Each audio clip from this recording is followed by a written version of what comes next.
Hello. So obviously, as you can tell, Mountbatten asked me to speak today, and I immediately started to think back to when this all started for myself, and that was the admissions process. I had found out from a friend what the Mountbatten program was in about November of 2012, and I had my entire application done by December. And of course, that was before we even had the admissions start. And so pretty much the first day I could, I put in my application. And I just waited, and I waited, and I waited, and I waited a very long time, just hoping for the best. But at the time, I was a senior in college with May approaching very quickly, and as many of you know, it's the question that comes to you every day. So, what are you doing after graduation?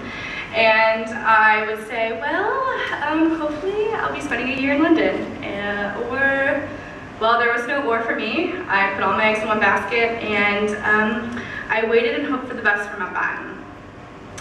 And as I waited for my fate, I pretty much went over every single piece of material Mountbatten had given me, trying to think what a year would be like. And today I stand up here, almost a year later, saying it's more than I could have ever dreamed of. There are so many memories from the first day of work where most of us probably can have a story about falling asleep in front of our boss or in a meeting because of our jet lag, to trying to sneak in as a March intake to get free thistle breakfast, to right now where we're celebrating a year of academic, personal, and professional growth. And some of you are probably thinking, growth? Yeah, right. I've been here for 11 months, so I've become less of an adult in this last year.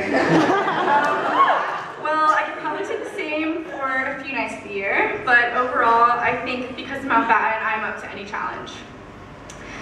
In between the incredible experiences, countless travels, too little sleep, and far too many pints in a pub, there's two things that got us here in the first place, and that was the academic and work experience. And first, the work experience. We probably all have different experiences with it. Some of us are probably looking at the Daily Mail on a daily basis with too much time to kill, and some of us are probably working till midnight, slaving away with too little time, hoping to be killed. I'm sure that each and every one of us will be able to take something away from it. Some of us probably know now that we may or may not want to work at a bank. And whether your work lets you stay in London, whether it takes you to a branch of your home office out in your home country, or whether it just opens doors later on in life, a year in London never hurt anyone's resume. And of course, another part of the Mountbatten experience is the academic program. PGC and MBA, we've all done it. MBAs, I know you still have till December, but hang in there on your dissertation. I'm jealous you'll be living like kings and queens in Thailand. Anyways, we wrote essays, we did impromptu presentations, and we participated in some very serious test taking. If there's one thing I've learned about the Brits, is that when you go in the exam room, there's no messing around. I've seen people get denied friendly hugs because of this. It's hard to get anyone to class after a full week of work, but somehow we always did it. We had to get our experiences in on the night when we had those weekends in London where we had to stay put because of class, but we're up till the wee hours in the morning, and then a few hours later, some of us walked to class with the time we had, some of us took a bus, and I've heard stories of some people taking taxis. But we made sure to make it there. I know I really enjoyed the instructors. They always had a different story to tell that related to our lectures, and they always gave us something to relate back to. So we've made it through a year of work and a year of school. These are two things that I will never forget, and they've made me a greater person because of it. But they are not the reasons why I endorse Mountbatten to anyone that asks. One, because you can see it for yourself on the website, but two, because what makes an experience memorable is the people. The type of person that Mountbatten attracts is one of a kind. We don't like sedentary life. We want to meet new people, we want to explore the world, and we take risks to do it. So, what has that non-sedentary life done for me?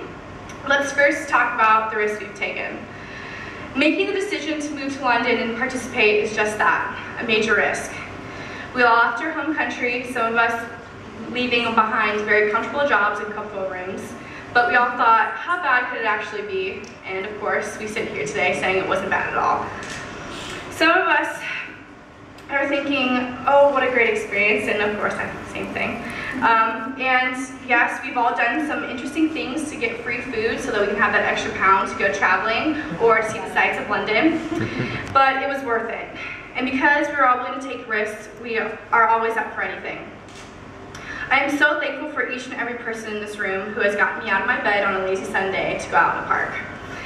Some of us now attribute our willingness to do things as FOMO, or the fear of missing out, as what it's called for us.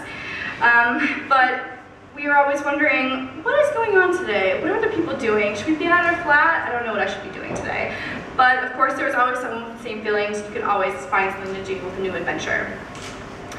I've been to countless concerts, parks, museums, pubs, markets, all because we like to take risks and have an adventure. These adventures don't stop within the city limits of London, of course. They take us around the world. And that's one characteristic I love about Mountbattens, is we love to adventure and we love to travel.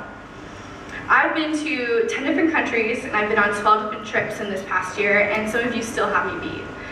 We've been to so many countries, and so many people we've been to places that we could never have dreamed of, other people could have never dreamed of. Traveling to another country has become second nature to most of us. I know that I can get by for at least 3 days with a backpack full of clothes. We know the ins and outs of Ryanair rules, and we know to sprint off the plane at the Stansted Airport if we want to get through customs in time to get home at midnight for work the next day. And of course, there are so many great stories that have come from our travels. From tasting fermented shark in Iceland, to Springfest shenanigans in Germany, from really getting to know each other in Morocco at the baths, to donkey rides in Greece, from hiking 6 hours with anything but appropriate clothing in the coast of Italy, to getting to know the locals' experience in Scotland.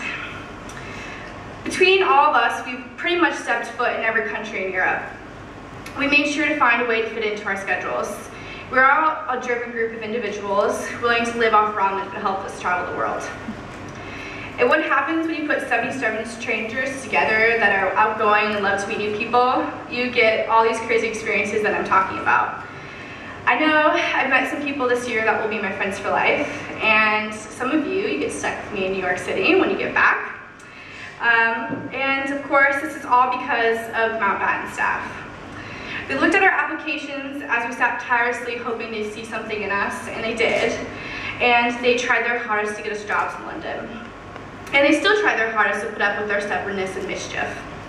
So thank you to all the Mountbatten staff, and I know we'll have a few drinks in your honor tonight. So cheers to that.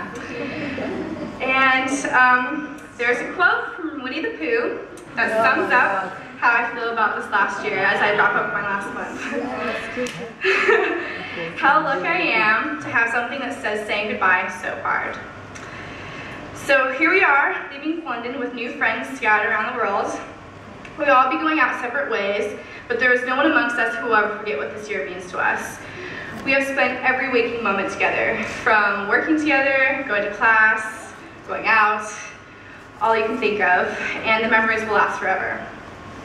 It's definitely going to be hard on that fateful Tuesday to say goodbye, but I say this today with a happy and filled heart. To my fellow Mountbattens, good luck in your future endeavors, and thank you for making this year so extraordinary. So until next time, thank you.